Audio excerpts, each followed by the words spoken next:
Hello everyone, I hope you all are doing really well. आज मैं आ चुकी हूँ आपकी क्लास 11th का साइकोलॉजी का chapter number 1 that is what is psychology का पार्ट नंबर 5 लेकर। आई होप आप बहुत ही ज्यादा एक्साइटेड हो गए इसे सीखने के लिए। तो आज का जो हमारा टॉपिक होने वाला है that is going to be psychology as a natural science. तो चलो जल्दी से वीडियो को शुरू करते हैं और सीखना चालू करते हैं। तो सबसे पहली चीज जो आपको समझनी है दैट इज कि जो साइकोलॉजी है उसकी रूट्स क्या है। साइकोलॉजी की रूट्स है फिलॉसफी। साइकोलॉजी की रूट्स क्या है? फिलॉसफी। मान लो एक ट्री है तो जो रूट्स हैं वो फिलॉसफी है और जो उससे ब्रांचेस बने, जो ट्री का क्राउन बना, जो ग्रीन पार्ट बना, दैट इज योर साइकोलॉजी। और आज के टाइम में जो हम मॉडर्न साइकोलॉजी पढ़ते हैं वो कैसे आई? वो डेवलप हुई यूजिंग सम साइंटिफिक मेथड्स। तो मॉडर्न साइकोलॉजी जो है वो साइंटिफिक मेथड्स के थ्रू बनी और डेवलप हुई। और जो सबसे पहले साइकोलॉजी आई थी वो आई थी बिकॉज ऑफ फिलॉसफी। साइकोलॉजी का जो बर्थ है वो हुआ था फिलॉसफी की वजह से। अब हम बात करते हैं ऑब्जेक्टिविटी इन साइंस के बारे में। ऑब्जेक्टिविटी का मतलब क्या है मैंने आपको पिछले वीडियो में भी बताया था, but in case you have not gone through that video, I am telling you again कि ऑब्जेक्टिविटी का मतलब होता है जब हम बिना किसी बायस के, मतलब हम ना तो किसी चीज के अगेंस्ट होते हैं ना किसी चीज के फेवर में, जब हम पूरे न्यूट्रल रहते हैं विदाउट एनी बायस, जब हम चीजों को देखते हैं, दैट इज ऑब्जेक्टिविटी। तो जो साइंस है वो ज्यादातर जो है फोकस करती है ऑब्जेक्टिविटी पे। ठीक है, साइंस किस पे फोकस करती है? ऑब्जेक्टिविटी पे। और ऑब्जेक्टिविटी इंश्योर करने के लिए ये दो पॉइंट्स जो मैं आपको बताने वाली हूँ वो ज्यादा इंपॉर्टेंट है। कौन से दो पॉइंट्स हैं? ऑब्जेक्टिविटी को इंश्योर करने के लिए पहला पॉइंट ये है कि जो सारे लोग जो किसी टॉपिक के बारे में डिस्कस कर रहे हैं वो उस टॉपिक या उस कॉन्सेप्ट की सेम डेफिनेशन के लिए एग्री करने चाहिए। ठीक है, और दूसरी कंडीशन जो इंश्योर करेगी ऑब्जेक्टिविटी को वो ये है कि एक कंसेंसस होना चाहिए कि किसी क्वांटिटी को कैसे मेजर करेंगे। कंसेंसस का मतलब होता है एक agreement that is taken by a group of people. Consensus का मतलब होता है an agreement that is taken by a group of people. ठीक है, तो वो लोग क्या है, सेम डेफिनेशन के लिए एग्री करने चाहिए। और दूसरी बात, उसको मेजर करने के लिए जो भी चीज वो डिसाइड कर रहे हैं वो एक ही चीज होनी चाहिए। मतलब मेजर करने के लिए एक ही फॉर्मूला होना चाहिए और एक्चुअली उस कॉन्सेप्ट के लिए एक ही डेफिनेशन होना चाहिए। तो क्या समझ में आया कि कोई कॉन्सेप्ट है उसको मेजर करने के लिए एक फॉर्मूला होना चाहिए जिससे सब एग्री करें और उस कंसेप्ट की एक ही डेफिनेशन होनी चाहिए। आई होप यहां तक समझ में आया। वापस बताती हूं, जो ऑब्जेक्टिविटी है उसका मतलब है कि आप बायस नहीं हो, आप न्यूट्रल हो। आप ना उस चीज के फेवर में हो ना उस चीज के अगेंस्ट में हो। ठीक है, और ऑब्जेक्टिविटी को इंश्योर करने के लिए दो बातें बहुत इंपॉर्टेंट हैं कि जो उस कंसेप्ट की डेफिनेशन है उसके लिए सब लोग एग्री करें और उस कंसेप्ट से अगर अपन कुछ मेजर कर सकते हैं तो उसे मेजर करने का सिर्फ एक ही तरीका हो और उससे भी सब लोग एग्री करें। हम बात करने वाले हैं influence of Descartes and physics. Psychology पे डेस्कार्टिस और फिजिक्स का क्या इन्फ्लुएंस हुआ। तो इस बात से ये तो समझ में आ गया कि साइकोलॉजी पे दो लोगों का इन्फ्लुएंस था। एक्चुअली लोग तो नहीं थे, एक सब्जेक्ट था और एक इंसान था। कि डेस्कार्टिस जो है वो पर्सन था जिसने साइकोलॉजी को इन्फ्लुएंस किया और फिजिक्स ने भी साइकोलॉजी को इन्फ्लुएंस किया। तो चलो देखते हैं कि ऐसा क्या किया और ये डेस्कार्टिस एक्चुअल में थे कौन, ऐसा क्या बता दिया। वो आपकी बुक में ज्यादा नहीं दे रखा है बट आपको थोड़ा समझ लेना चाहिए जिससे कि आपको आसानी हो, बाद में भी ये चीजें आएंगी इसलिए। तो चलो बात करते हैं डेस्कार्टिस के बारे में। डेस्कार्टिस कौन थे? रेने डेस्कार्टिस उनका पूरा नाम था। वो एक फ्रेंच फिलोसोफर, साइंटिस्ट और मैथमेटिशियन थे। उन्होंने कुछ इंपॉर्टेंट कॉन्सेप्ट्स दिए थे। पहला उनका एक स्टेटमेंट था जो कि था I think therefore I am. इसका मतलब था कि मैं सोच पाता हूं इसीलिए मैं हूं। ठीक है, तो इस चीज ने कॉन्शियसनेस और जो हमारा थिंकिंग माइंड है उस चीज को साइकोलॉजी का सेंट्रल सब्जेक्ट बना दिया। दूसरी चीज, इन्होंने डुअलिज्म का कॉन्सेप्ट दिया। डुअलिज्म में इन्होंने कहा कि माइंड और बॉडी जो है वो सेपरेट एंटिटीज हैं। माइंड जो है वो इमॉर्टल है और जो बॉडी है दैट इज मॉर्टल। मतलब माइंड का कोई अंत नहीं है लेकिन बॉडी का एंड है। ओके, इन्होंने बताया कि माइंड और बॉडी एक दूसरे से पिनियल ग्लैंड के थ्रू इंटरेक्ट करते हैं। ठीक है, अगर आपको पता होगा कि एक पिनियल ग्लैंड होता है हमारे ब्रेन वाले पोर्शन में, तो माइंड और बॉडी उसके थ्रू इंटरेक्ट करते हैं, ऐसा इन्होंने बोला। तो पहली चीज इनका statement that is I think therefore I am. दूसरी चीज, इन्होंने माइंड बॉडी डुअलिज्म का कॉन्सेप्ट दिया जिसमें इन्होंने कहा कि माइंड और बॉडी अलग अलग है। माइंड जो है वो इमॉर्टल है जबकि बॉडी जो है वो मॉर्टल है। ठीक है, और ये दोनों चीजें माइंड और बॉडी इंटरेक्ट करती हैं with the help of pineal gland. Okay, तो इतनी बात आपको समझ में आ गई। तीसरी चीज, इन्होंने साइकोलॉजी को साइंस बनाने की तरफ स्टेप लिया। डेस्कार्टिस ने कहा कि ह्यूमन बॉडी एक मशीन के जैसे काम करती है। इस आइडिया ने साइकोलॉजी को साइंटिफिक अप्रोच की तरफ बढ़ाया। लेटर साइकोलॉजिस्ट जो थे उनको इसी आइडिया ने एनकरेज किया कि वो ह्यूमन बिहेवियर को साइंटिफिक मेथड से स्टडी करें। ठीक है, डेस्कार्टिस का जो आइडिया था, क्या उन्होंने बताया कि ह्यूमन बॉडी एक मशीन के जैसे काम करती है। इस आइडिया ने साइकोलॉजी को एक साइंटिफिक अप्रोच दिया और फर्दर मोटिवेट किया दूसरे साइकोलॉजिस्ट को, जिससे कि वो ह्यूमन बिहेवियर को साइंटिफिक मेथड से स्टडी करें। फिर फोर्थ चीज थी रिफ्लेक्स एक्शन का आइडिया। ठीक है, डेस्कार्टिस ने सबसे पहले रिफ्लेक्सेस का कॉन्सेप्ट दिया। रिफ्लेक्स का मतलब होता है जो भी हमारे बॉडी के एक्शंस होते हैं जो ऑटोमेटिकली होते हैं। फॉर एग्जांपल, अगर आप किसी गर्म बर्तन को टच कर लो तो तुरंत आपका बॉडी एक रिफ्लेक्स भेजता है और आप हाथ हटा लेते हो वहां से, दैट इज रिफ्लेक्स। ठीक है, तो डेस्कार्टिस ने सबसे पहले रिफ्लेक्सेस का कॉन्सेप्ट दिया था। तो ये जो रिफ्लेक्सेस का कंसेप्ट है वो बाद में जाके मॉडर्न न्यूरोसाइंस और बिहेवियरिज्म के लिए एक बेस बना। तो आपको समझ आ गया कि डेस्कार्टिस का क्या रोल था।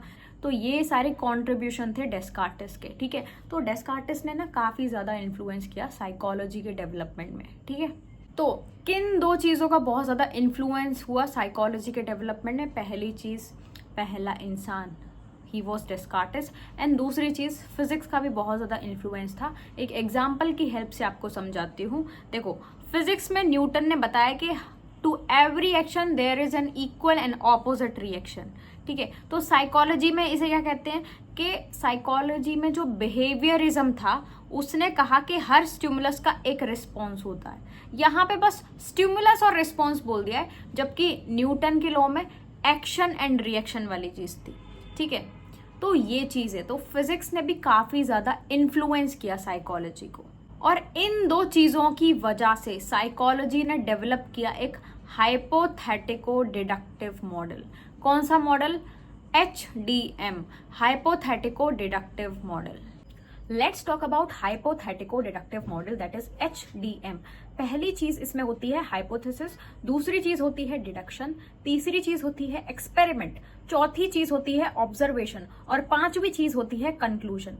वापस से मेरे साथ बोलो, hypothesis, deduction, experiment, observation and conclusion. वापस से बोलना, hypothesis, deduction, experiment, then conclusion and observation. Well done, आपको ये चीज याद हो गई है। हाइपोथेटिको डिडक्टिव मॉडल की 5 इंपॉर्टेंट स्टेप्स होती हैं। फर्स्ट थिंग इज हाइपोथेसिस, दूसरी चीज होती है डिडक्शन, तीसरी चीज होती है एक्सपेरिमेंट, चौथी होती है ऑब्जर्वेशन, और पांचवी होती है कंक्लूजन। अब इस मॉडल को एक एग्जाम्पल की मदद से समझते हैं कि आखिर ये है क्या। Hypothetico deductive model actually it is a scientific method जिसमें एक हाइपोथेसिस होती है, एंड हाइपोथेसिस का मतलब क्या होता है? एक एडुकेटेड गेस होता है या फिर कोई एजम्पशन होता है। फॉर एग्जाम्पल, अगर पानी को ठंडा करोगे तो वो जम जाएगा, this is a hypothesis. Okay, फिर बात करते हैं डिडक्शन। डिडक्शन का मतलब होता है लॉजिकल रीजनिंग से कंक्लूजन निकालना। फॉर एग्जाम्पल, अगर पानी को ठंडा करेंगे तो वो 0 डिग्री सेल्सियस पे जम जाएगा, मतलब आपने लॉजिकल रीजनिंग करके एक कंक्लूजन निकाला। फिर तीसरी चीज है एक्सपेरिमेंट। एक्सपेरिमेंट में आपने एक एक्सपेरिमेंट किया हाइपोथेसिस को टेस्ट करने के लिए। एग्जाम्पल है, पानी को फ्रीजर में डालकर देखा आपने, दैट इज योर एक्सपेरिमेंट। फिर बात है ऑब्जर्वेशन की। ऑब्जर्वेशन किया और डेटा कलेक्ट किया, और उसमें तुम्हें मिला कि पानी जो है वो फ्रीज हो गया। तो अब तुम कंक्लूजन दोगे। कंक्लूजन में क्या होगा? हाइपोथेसिस को कंफर्म या रिजेक्ट किया जाएगा। ठीक है, लेकिन यहाँ पे जो हाइपोथेसिस है वो सही थी, पानी 0 डिग्री सेल्सियस पे जम गया। वापस से बताती हूँ, हाइपोथेसिस का मतलब होता है एक एजम्पशन कि जो पानी है ना उसको अगर ठंडा करेंगे तो वो जम जाएगा। फिर डिडक्शन। डिडक्शन में क्या है? लॉजिकल रीजनिंग से एक कंक्लूजन निकालते हैं कि पानी को ठंडा करेंगे तो वो 0 डिग्री सेल्सियस पे जमेगा। फिर उसके बाद एक्सपेरिमेंट करने के लिए फ्रीजर में जाके रख दिया उसको। ठीक है, अब फोर्थ चीज है ऑब्जर्वेशन। ऑब्जर्वेशन किया तो सच में भी वो चीज हो गई, और कंक्लूजन में क्या निकला कि हाइपोथेसिस ठीक थी, 0 डिग्री सेल्सियस पे पानी सच में जम गया। तो ये है हाइपोथेटिको डिडक्टिव मॉडल। एक एजम्पशन लो, फिर लॉजिकल रीजनिंग से कुछ कंक्लूजन निकालो, फिर एक्सपेरिमेंट करो, फिर ऑब्जर्व करो, फिर कंक्लूड करो कि हाइपोथेसिस सही गई कि नहीं सही गई, पानी जमा कि नहीं जमा, वो चीज। आई होप आपको हाइपोथेटिको डिडक्टिव मॉडल में आपको कोई दिक्कत नहीं आएगी। जो हमने हाइपोथेटिको डिडक्टिव मॉडल पढ़ा वहां से कुछ थ्योरीज आई। ठीक है, और बहुत सारी थ्योरीज आई। किन किन चीजों की? याद करने का ट्रिक है लैंप मी। याद करने का ट्रिक है लैंप मी। मैं बता रही हूं कि बहुत सारी चीजों की थ्योरीज आई, और वो चीजें क्या है? लर्निंग से रिलेटेड थ्योरी, अटेंशन से रिलेटेड, मेमोरी से रिलेटेड, परसेप्शन से रिलेटेड, देन योर मोटिवेशन से रिलेटेड, देन इमोशन से रिलेटेड। ठीक है, तो इसे याद करने के लिए आप ट्रिक याद रखो, lamp me, L for learning, A for attention, M for memory, P for perception, M for motivation, E for emotion. कौन सी चीजों की थ्योरीज डेवलप हुए? लैम्प मी के थ्योरीज डेवलप हुए। ठीक है, इवन टुडे जो साइकोलॉजिकल एक्सपेरिमेंट्स होते हैं या साइकोलॉजिकल रिसर्च होती हैं वो HDM को ही फॉलो करती हैं मोस्टली। ठीक है, बात करते हैं रोल ऑफ इवोल्यूशनरी अप्रोच के बारे में। ठीक है, साइकोलॉजी जो है वो इवोल्यूशनरी अप्रोच से भी इन्फ्लुएंस हुई। ठीक है, इवोल्यूशनरी अप्रोच ज्यादातर बायोलॉजिकल साइंसेस में, मतलब आप ज्यादातर इवोल्यूशनरी अप्रोच को यूज करोगे बायोलॉजी में, बट साइकोलॉजी तो हर चीज से इन्फ्लुएंस हो जाया करती थी, तो वो इवोल्यूशनरी अप्रोच से भी इन्फ्लुएंस हो गई। एक एग्जांपल से समझते हैं कि जो साइकोलॉजी है वो इवोल्यूशनरी अप्रोच से कैसे इन्फ्लुएंस हुई, तो बहुत ध्यान से सुनना। इवोल्यूशनरी अप्रोच के मुताबिक डार्विन, चार्ल्स डार्विन, ठीक है, उन्होंने क्या बोला था कि जो लोग डेंजर को जल्दी फील कर लेते हैं उनका सर्वाइवल का चांस ज्यादा होता है। मतलब सर्वाइवल ऑफ द फिटेस्ट का कॉन्सेप्ट दिया था।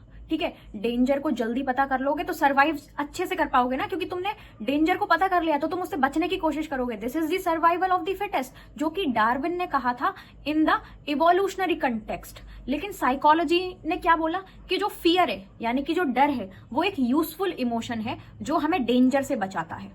उन्होंने बोला सर्वाइवल ऑफ द फिटेस्ट, उन्होंने बोला जो डेंजर को जल्दी फील कर लेता है वो उसका जो चांस होता है सर्वाइवल का वो बढ़ जाता है, ऐसा डार्विन ने कहा। और साइकोलॉजी ने क्या कहा, जो डर है वो हमें डेंजर से बचाता है, इसलिए हम अंधेरे में या ऊंचाई या जंगल की आवाज से नेचुरली डरते हैं, क्योंकि ये सब इवोल्यूशन की वजह से डेवलप हुआ है।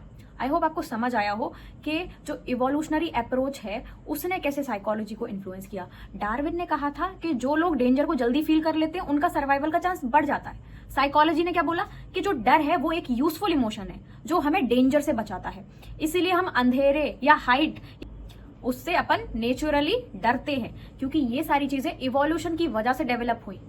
लास्टली हम दो ऐसे फिनोमेना जो कि इवोल्यूशनरी अप्रोच से एक्सप्लेन होते हैं उनके बारे में बताते हैं। उनके बारे में सिर्फ दो नाम दिए गए हैं आपकी बुक में, दैट इज अटैचमेंट और एग्रेशन। तो अगर क्वेश्चन आता है कि अटैचमेंट एंड एग्रेशन जो है वो कौन सी अप्रोच से एक्सप्लेन होते हैं, तो आपको उसमें बोलना है कि they are taken care by the evolutionary approach. Hypothetico deductive model नहीं लिखना है एग्रेशन और अटैचमेंट के लिए। एग्रेशन एंड अटैचमेंट जो होते हैं वो एक्सप्लेन होते हैं through evolutionary approach. That's all for today, see you guys in the next video. Till then अच्छे से पढ़ाई करते रहो और कोई भी डाउट आए please let me know in the comment section. I will be really happy to help you all.